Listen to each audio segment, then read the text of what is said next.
The gate towns describe the border of the Outlands, but they aren't the end. The Outlands are infinite and extends beyond the gates into the hinterland. This is no easy journey. The plain itself tends to draw people towards the gates. A journey towards the spire is difficult, like walking uphill, and the journey towards the gate towns is much easier and seems shorter. Traveling beyond the gate towns is its own journey and requires persistence and a bit of luck to avoid just traveling to a different gate. Few ever try. Both visitors and residents can find everything they need within the defined boundaries, and the hinterlands hold great danger. Slat-eye from Limbo often find their way to the hinterlands, and rumors of even stranger creatures are commonly told. The terrain beyond the gate towns is infinitely varied, but one the explorers most commonly find is the swamps. Home to a race of lizard folk who survive by killing and often eating anyone who invades their territory. Other than the lizard folk, the other inhabitants are either beasts or beings that are too strong for the lizard folk to defeat.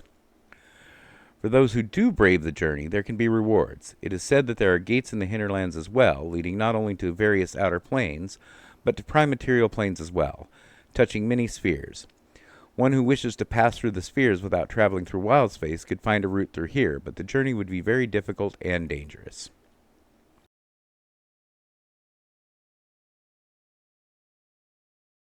Hi everyone, and welcome to another plane-hopping episode of The Dungeon Crashers. I'm Guy. And I'm Zapeel. Before we get started, please like our video, subscribe to our channel, and turn on notifications so you don't miss any of our exciting D&D content. Today we are continuing our journey through the Outlands with a resident of the Hinterlands. In our Storm Speaker video, I'll put a link up here, we did a story about a frost giant foundling who found his way to a desert kingdom where he would join forces with an adventuring group. We liked the other characters so much we made art for them, and now we're going to tell their stories. Today we are doing the party's Lizard Folk Land Druid. We recently did a Land Druid build, but the subclass is very versatile and is different depending on the terrain the Druid chooses. The Desert Druid and the Coast Druid are very different thematically. As this is also a Planescape build, we will be using the material from the setting, which will add some interesting abilities. Planescape offers two backgrounds, the Planar Philosopher, which represents the citizens of Sigil, and the Gate Warden, which represents the people of the Gate Towns. Both backgrounds give the Scion of the Outer Planes feat. Since we are doing a character from the Hinterlands, we are making a custom background but giving it the same feat. We are calling the background the Hinterlands Wanderer. It gives the skills Stealth and Survival, one language, and a tool proficiency that can be the Herbalist supplies, Poisoner's Kit, Woodworking Tools, or Leatherworking Tools. We are taking the Poisoner supplies. And for language, he takes Celestial, as visitors from the upper planes are common in the Outland. If you prefer, Abyssal or Infernal would be fine as well. The character can also gain safe passage through territories that aren't mortal enemies of his people. And as we said, it gives the Scion of the Outer Planes feat. However, the character must choose the Outlands as the plane they have affinity for. It gives resistance to psychic damage, and the Mage Hand cantrip. The casting ability is Intelligence, Wisdom, or Charisma, and he chooses Wisdom. For race, we are using the Monsters of the Multiverse version of Lizard Folk. The original would work as well for this character, and has some cool flavor, but the newest version is probably the most official, and has some advantages. Lizard folk are medium-sized humanoids with a walking speed of 30 feet, and a swim speed equal to their walking speed, and can hold their breath for up to 15 minutes. They have Nature's Intuition, giving them 2 skills from among Animal Handling, Nature, Stealth, Survival, Perception, and Medicine. Our hero takes Nature and Perception. He needs both and won't get them from his starting class. They have Natural Armor, making their armor class 13 plus Dexterity unless their worn armor is better. This doesn't combine with Unarmored Defense. He must choose one or the other. He also has a bite attack that he can use to make unarmed strikes. It deals 1d6 slashing damage instead of bludgeoning damage, normal for unarmed strikes. He also has an ability called Hungry Jaws. A number of times per day equal to his proficiency modifier, he can make a bite as a bonus action, and if it hits, he deals normal damage and he gains temporary hit points equal to his proficiency modifier. He can also speak Common and one language of his choice, and he chooses Draconic. Lizard folk aren't related to dragons, but often interact with kobolds and dragonborn. For ability scores, Lizard folk get ability boasts common in Monsters of the Multiverse, which are 3 +1 bonuses that he can put anywhere he wants, but no more than 2 on the same ability. Using the point buy, we put an 8 on strength. His training has made him tough and agile, but not physically strong. We put a 15 on dexterity, making it 17 with 2 of the bonus points. He is very coordinated and stealthy. We put a 14 on constitution because he is very tough. We put a 10 on intelligence and a 15 on wisdom, making it 16 with the last bonus point. It is going to be his casting stat and important for many of his abilities. Last, we put an 8 on charisma. He has lived his life as a hermit and has little in the way of social skills. He lurked behind the mangroves, submerged in the marsh, with only his eyes and snout revealed. He knew his mentor was watching, but could not see him. The master was old and wise. He was one with the swamp, and the shadows were part of him. The young lizard folk was being tested. He had spent years under his master's tutelage, meditating to strengthen his mind and laboring to hone his body. He was small but fit. He needed no weapons but his hands and teeth, but today he was using the bone darts. Razor sharp and weighted with a stone, the darts had a tail made of scraped leather to give them stability, and were coated in venom. His prey was the lord of the march, the catoblepus. He must slay it to complete his training and earn his freedom. He kept below the water, not only to hide from the creature's sight, but to hide from its nose as well. The monstrosity had a keen sense of smell, and despite its ungainly appearance, will move quickly once alerted. He must keep his distance. The creature's stench will poison him if he comes too close, and its gaze can bring instant death. He is not unprepared. He has willed a veil of shadows around him, allowing him to move undetected. Despite being a creature of rotten toxicity, the catoblepus had no immunity to poison itself, and the apprentice was armed with his poison darts and an obsidian-tipped spear should it be needed. The creature began snuffling as if it had smelled something amiss, so the apprentice dipped beneath the water. He could remain submerged for a considerable time and waited until the current told him the creature was moving away. He rose from the marsh and hurled 2 of his darts into the creature's flank. It bellowed in pain and turned towards the source of its torment, but the apprentice had already sunk below the water. The creature's step faltered at his approach, a sign that the poison was working. He continued the cat and mouse for a time, trying to wear the creature down with blood loss and poison, but knew he would need to finish it up close. Knowing the creature's gaze was lethal, he willed darkness around it and swam in to attack. He was blinded by the darkness as well, but the creature's gaze was now impotent. Both he and the catoblepus were fighting blind, using smell and the feel of the water to guide them. The creature was far more skilled at this than he was, but was disoriented by the poison.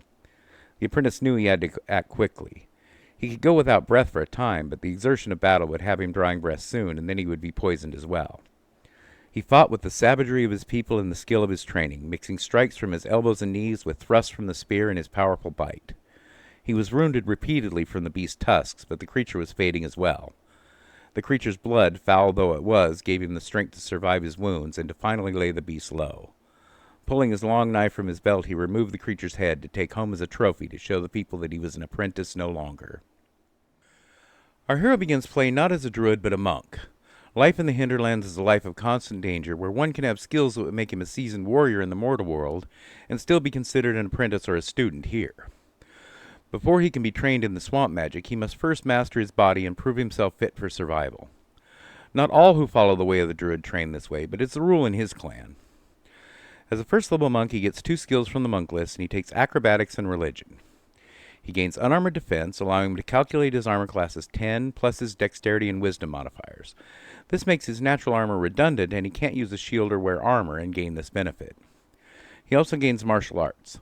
He can use his dexterity instead of strength for his attacks with unarmed strikes or monk weapons. Monk weapons are simple weapons and short swords.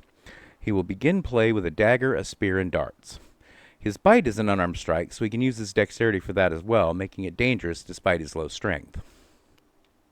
His unarmed strikes deal 1d4 bludgeoning damage instead of the normal damage for an unarmed strike, except for his bite, which deals 1d6 slashing damage.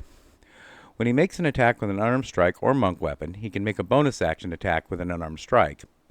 At low levels, he will want to use his bite, as it deals more damage than fists or kicks, but his unarmed strike damage improves as he gains monk levels, and his other attacks will catch up to the bite.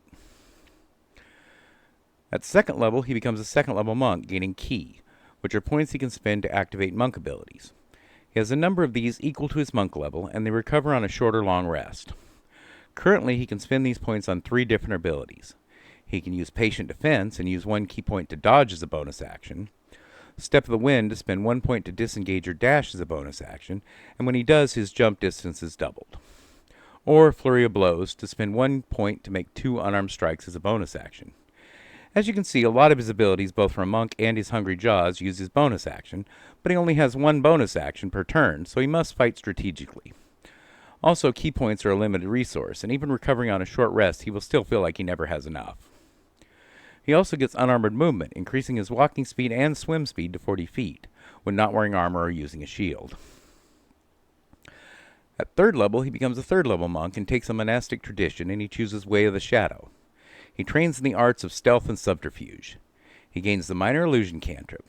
This is one of the best utility cantrips in the game, especially for a character skilled in stealth. If you need a place to hide, you can just make one. You can also create distractions or barriers. Creatures can use an action to make an investigation check to detect the illusion, but first they have to suspect there is an illusion, and even if they do detect it, they've spent an action to do so. He can also use an action and spend 2 key points to duplicate the effects of the spells Darkness, Dark Vision, Pass Without a Trace, or Silence without using material components. These are all excellent effects to have. Lizard folk don't naturally have dark vision, so that's really helpful, and Pass Without a Trace is an amazing tool for stealth. Darkness can protect from many attacks, and Silence can shut down enemy spellcasters. 2 key points is expensive, especially at low levels, but in the right situations any of these spells are worth it. He also gains Deflect Missiles. He can use his reaction to deflect or catch ranged weapons. When hit by a ranged weapon attack, he can roll a d10 and add his dexterity modifier and his monk level and reduce the damage by that much. If he reduces the damage to 0 and the missile is small enough, he can catch it and throw it back as if it were a monk weapon, with a short range of 20 feet and a long range of 60 feet. At 4th level, he becomes a 4th level monk, getting an ability score improvement or a feat, and he takes the Outlands Envoy feat. He can increase an ability score by 1, and he makes his dexterity 18. He also learns the Misty Step and Tongue spells, and can cast them once per day without using a spell slot, and without material components. He can also cast them with any spell slots he has. Misty Step is always worth having, even once a day, and Tongues can be very useful as well. The casting ability is the same as he chose for Scion of the Outer Planes, so Wisdom. For a monk, he gains Slow Fall, letting him use his reaction to reduce falling damage by 5 times his monk level. At 5th level, he becomes a 5th level monk. His unarmed strikes and monk weapons do at least 1d6 damage, and he gains extra attack, letting him attack twice instead of once when taking the attack action. He also gains Stunning Strike. When he hits a creature with a melee weapon attack, including unarmed strikes, he can spend 1 key point to have them make a Constitution save, or be stunned until the end of his next turn. The save DC is 8, plus his Wisdom and Proficiency modifiers. A lot of creatures are good at Constitution saves, but this is still an amazing ability. A full round being stunned can often be a death sentence for a creature in 5e, and if you can land more than 1 stun in a fight, you're very likely to win.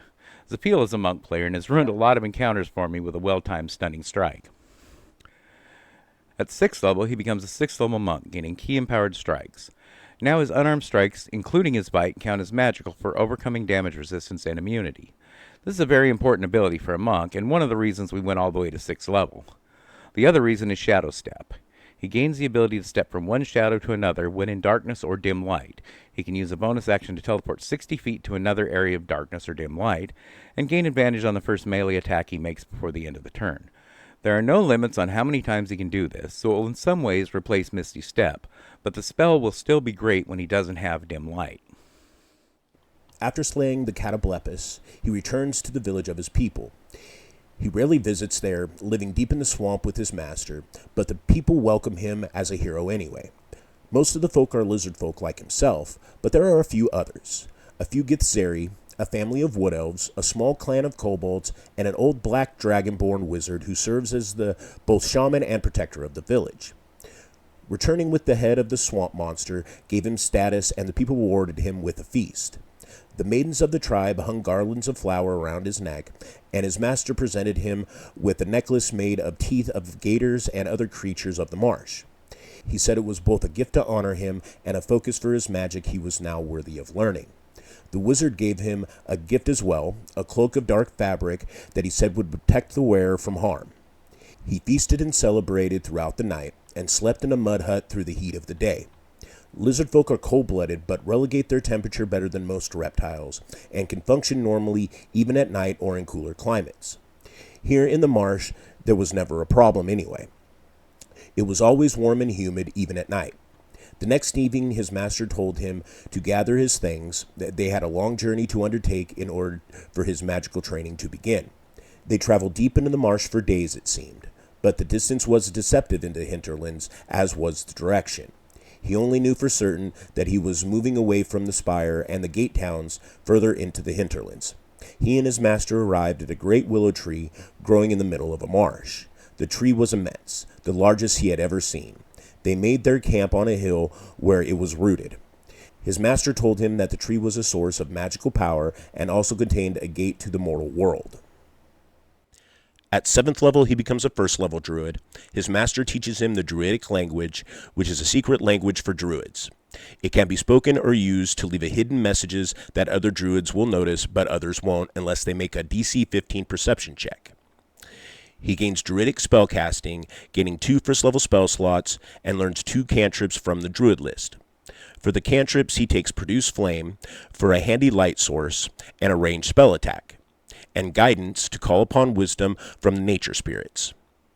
He is already over 5th level, so Produce Flame will deal 2d8 damage. There are still a lot of times when his darts will be a more effective attack, especially when using his poison. Druids are ritual casters, allowing him to cast any spell with the ritual tag that he has prepared without using a spell slot by extending the casting time to 10 minutes.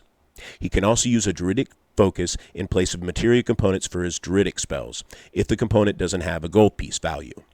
A Druidic focus can be a staff of rare wood, a shield with rare feathers on it, and similar things. Our hero is using a tooth necklace given to him by his master. Druids are prepared casters and can prepare a number of spells equal to their Druid level plus their Wisdom modifier, so 4 for now. Our hero prepares Healing Word, Entangle, Absorb Elements, and Jump. Jump is a good way to get mobility on the battlefield and should work with his Step of the Wind, giving him a large jump distance despite his low strength. Entangle is a strong control spell for low level, allowing him to trap some enemies while he deals with the others. At 8th level, he becomes a 2nd level druid, gaining Wild Shape. Twice per short or long rest, he can assume an animal shape. He can stay in this form for a number of hours equal to half his druid level rounded down.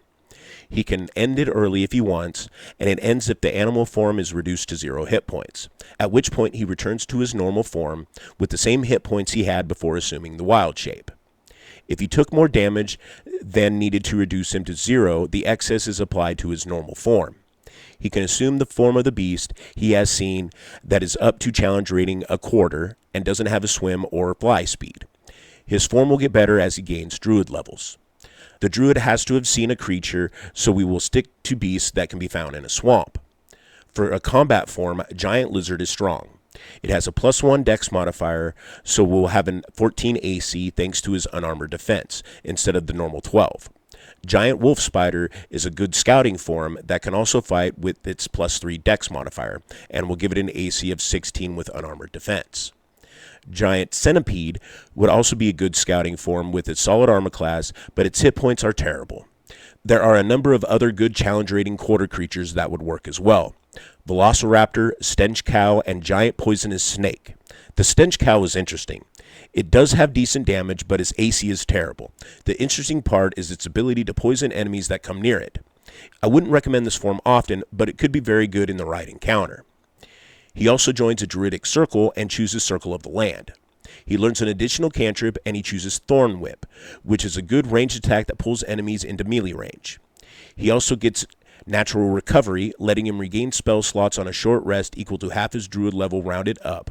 They can be any combination of levels up to the total, so a 3rd level druid can get 2 1st level or 1 2nd level spell slot. He gains a 3rd 1st level spell slot and can prepare 1 more spell, and he takes Cure Wounds for better healing outside of combat. At 9th level, he becomes a 3rd level druid. He gains a 4th 1st level spell slot and 2 2nd level spell slots. He can prepare 1 more additional spell that can be of 2nd level, and he prepares Augury because it is useful and it can be cast as a ritual. He also replaces Healing Word with Healing Spirit. He doesn't have many uses for concentration yet, and this will give him repeated bonus action healing. When he starts using other concentration spells, he might switch back to Healing Word. He can also trade Entangle for Spike Growth if he wants. It has good synergy with the Thorn Whip, letting him drag enemies through the spikes for extra damage. As a land druid, he gains circle spells based on his chosen terrain, which is swamp, and he gets the spells Darkness and Melf's Acid Arrow. It will be nice for him to be able to cast Darkness with a spell slot instead of spending key points, and Melf's Acid Arrow is a good spell that normally druids won't get. At 10th level, he becomes a 4th level druid, gaining an ability score improvement or a feat, and he will increase his wisdom to 18. This will improve his armor class both in and out of wild shape, improve his spell attack and save DCs, and let him prepare an additional spell. He gains a 3rd, 2nd level spell slot and learns another druid cantrip, and he chooses Shape Water. It is another good utility cantrip with a lot of versatility and is fitting for a swamp dweller. Since he gained a druid level and improved his wisdom, he can prepare 2 more spells. He takes Wither and Bloom for a spell that can both deal damage and heal at the same time.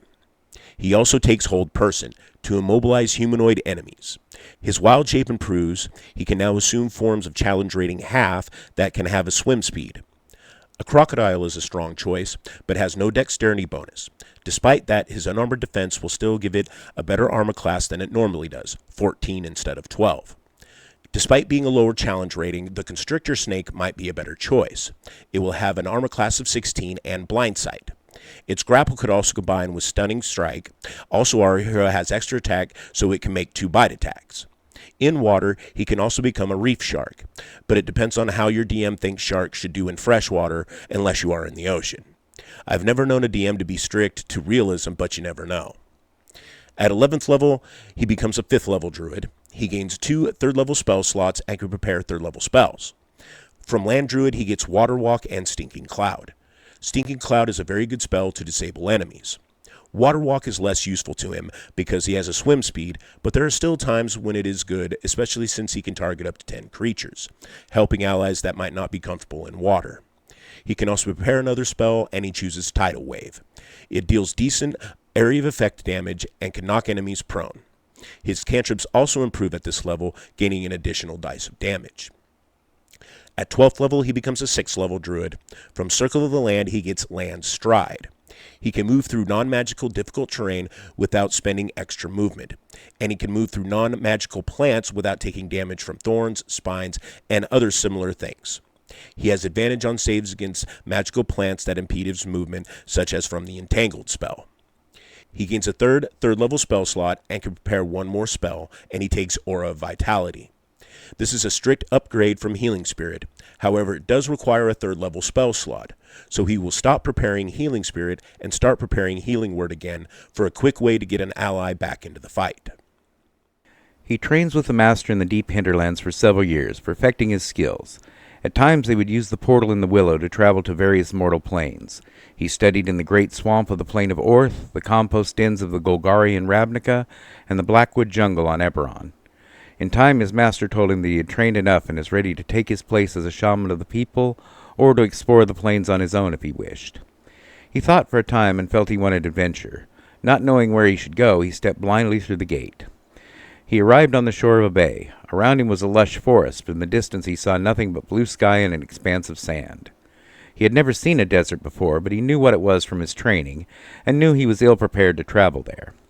His people were perfectly at home in such environments, but he needed supplies and directions. Having no reason to travel there any time soon, he instead explored the coastline. Soon he saw what appeared to be a village of some sort across the bay, so he slipped into the water and began swimming towards it. As he got closer, he saw that it was more than a village, but rather a city of considerable size. Nothing like the great world city of Ravnica, but still impressive. Having a fair amount of gold and hoping the inhabitants would not find one such as him a threat, he entered the city. There were people of all sorts there. Some he recognized, such as elves and humans, but others were strange to him. Small folk that he found to be called gnomes and halflings, and short muscular creatures called dwarves. He found lodging at an inn and spent some time exploring the city. Another resident at the inn was the strangest creature he had seen yet, a small humanoid covered in fur with a face that resembled a marsh panther. The creature was accompanied by a beast that even more closely resembled a marsh panther, but larger, with extremely long canine teeth. The little creature introduced itself, saying it was an exploring guide who was planning an expedition into the desert. After a time, the two became friends and began taking short excursions into the wastes in search of treasure and adventure. At 13th level, he becomes a 7th level druid. He gains a 4th level spell slot and can prepare another spell that can be 4th level. He learns Summon Elemental. In Outland, there is no direct access to the elemental planes, but on the Prime material he has gained the ability to call upon elemental spirits. His circle spells are Locate Creature and Freedom of Movement. Both are nice spells to have, always prepared. They often get overlooked as spells prepared, but they are very useful, and having them always prepared means you will have them when the right situation comes up. And since they are always prepared, you will frequently find those situations. At 14th level, he becomes an 8th level Druid, getting an ability score improvement or a feat, and he increases his wisdom to 20. This will empower both his spellcasting and his monk abilities. His wild shape improves as well. He can now take forms with a fly speed, and they can be challenge rating 1. The giant spider is an incredible form for him. With unarmored defense, it will have an armor class of 18. Its attacks aren't very powerful, but he has extra attack, martial arts, and possibly flurry of blows to get many bites. The save DC is sadly low, but repeated attacks give it a chance to be effective. It could also work with his Hungry Jaws ability. A lot of this depends on whether your DM considers natural weapons to be unarmed strikes. The DC for its web is also low, and it's unlikely to be useful at this level. It also excels at scouting. With good dexterity, it can be stealthy, and it can walk on walls or ceilings. The Deinonychus is a solid combat form. For flying forms, the giant vulture would suit his style, but the giant eagle is just better all around.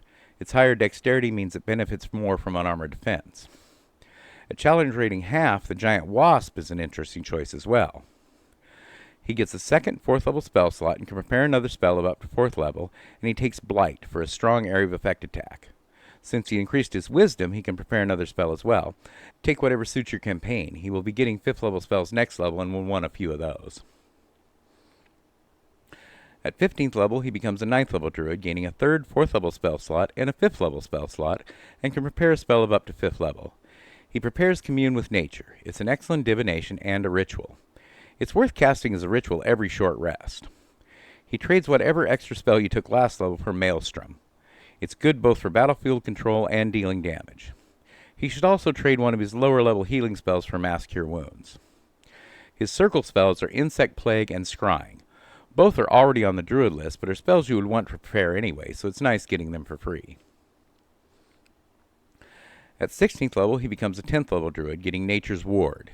He can't be charmed or frightened by elementals or fae, and he's immune to poison and disease. He gets another 5th level spell slot and can prepare another spell of up to 5th level, and he takes Wall of Stone. There are also some spells at this level he doesn't need to prepare regularly, but can get great use of. Geas, Awaken, and Planar Binding are all great ways to get allies.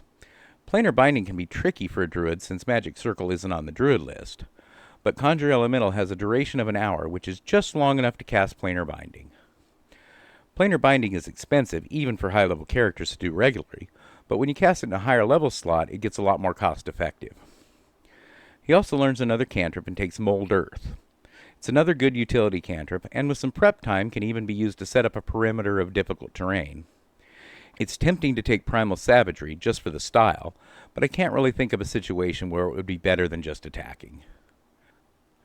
At 17th level, he becomes an 11th level Druid. He gains a 6th level spell slot and can prepare another spell of up to 6th level, and he takes Heal.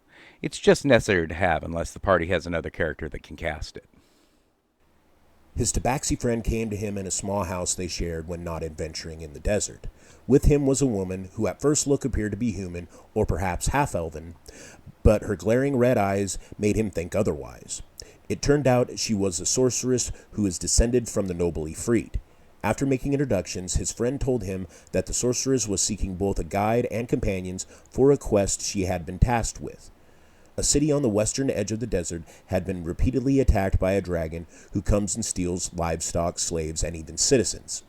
It always leaves destruction in its wake. The city had offered a fortune to anyone who could locate the dragon's lair and bring back its head. In addition to the reward, it was likely the dragon would have considerable hoard of treasure. The woman has heard of our hero and his friends through merchants who have bought treasures they have recovered and caravan masters who have been under their protection and wanted to enlist their aid in this matter. Our hero could see his friend wanted this adventure, and in truth, he did as well. He had sensed for a long time that there was something powerful lurking in the wastes, and even had some ideas where to be looking. After some discussion about dividing the reward and the treasure, the three agreed to work together. At 18th level, he becomes a 12th level druid, getting an ability score improvement or a feed, and he increases his constitution to 16. He relies heavily enough on concentration to need the improvement, and the extra hit points won't hurt either. He can prepare another spell, and he takes Investiture of Wind. He wants this primarily for the fly speed. The protection from ranged attacks is also nice. The Whirlwind ability is really not bad, but it requires an action, and he has many better things to do with his action. Windwalk is also available at this level, and if his party needs to travel long distances and doesn't have teleportation, this is a good option. At 19th level, he becomes a 13th level druid. He gets a 7th level spell slot and can prepare another spell of up to 7th level, and he takes Firestorm. It is one of the best damage spells available, doing great damage with a large and shapeable area of effect. He also has access to Plane Shift, which would allow him freely to return to the Outlands when he wants. And at 20th level, he becomes a 14th level druid, gaining Nature's Sanctuary. When a plant or beast attacks him, it must make a wisdom save versus his druid spell save DC. If it fails, it must choose another target, or the attack automatically misses. If it succeeds, it is immune to the effect for 24 hours. The creature knows about this effect before it decides to attack. He can also prepare one more spell, and Whirlwind is a spell that combines damage and battlefield control. It also has a good area of effect. Our band of adventurers have traveled deep into the desert, following signs and tracks. Our hero uses divinations to guide him, and the Tabaxi uses his extraordinary tracking skills to notice trails. They followed the trail of a band of kobolds that they believed might lead them to the dragon. They were very surprised to see the kobolds running back towards them. The kobolds hesitated when they saw the band, not knowing whether to fight or flee. The band of adventurers weren't sure what to do either, and might have tried to subdue the kobolds, but one of the little creatures panicked and cast a lightning bolt at the party, scorching them badly. The heroes wasted no time returning fire, and the kobolds had no chance of survival. The band tended to their injuries and searched the bodies of the kobolds for any clues they could find. Before they had finished, the Tabaxi's great saber cat snarled, alerting the band to the approach of a stranger. It was a man of immense size, wearing desert robes and carrying an axe that seemed large even for him. The party was cautious, but greeted the man and made him welcome. It seemed he too was an adventurer, and had like them been pursuing the kobolds. The sorceress thought that his strength would be a welcome addition to their forces, and the companions agreed to invite the stranger to join them. The stranger accepted, and the fellowship set off in search of their quarry. We took a different approach to this character than we usually do. A lot of times when multiclassing, we want to get abilities from both classes fairly early, even if it means delaying others until later. In this case, we started as a monk and remained a monk until we had all of the monk abilities we wanted. We built it to be a very effective monk that could easily continue without multiclassing.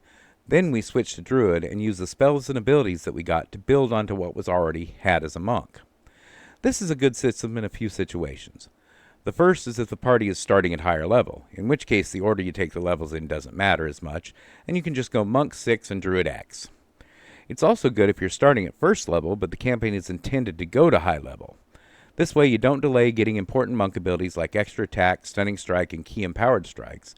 Then when the power level of monk starts dropping off, switch to druid to start adding new abilities. In either case, this is a solid character. At low levels, it's a good monk that benefits from being a lizard folk, and at mid-levels, it remains a good melee fighter, but also adds spells for healing, damage, and battlefield control. It also gets good use out of combining monk abilities with wild shape to get some strong combat forms. Unlike a moon druid, fighting in wild shape isn't his first choice in every situation. He can fight very well without wild shape, and he is a strong caster. But fighting wild shape is a powerful option to have. At high level, he is more focused on casting, but his monk abilities make him tougher and more mobile than a single-class druid, and he can switch into melee effective anytime he wants to. He is also excellent at stealth, both because of his shadow monk abilities and wild shape. We hope you enjoyed this character and his story, and will tell us about it in the comments below along with any questions, comments, or build ideas, and will join us next time when we talk about his friend the Tabaxi Ranger. Until then, cheers!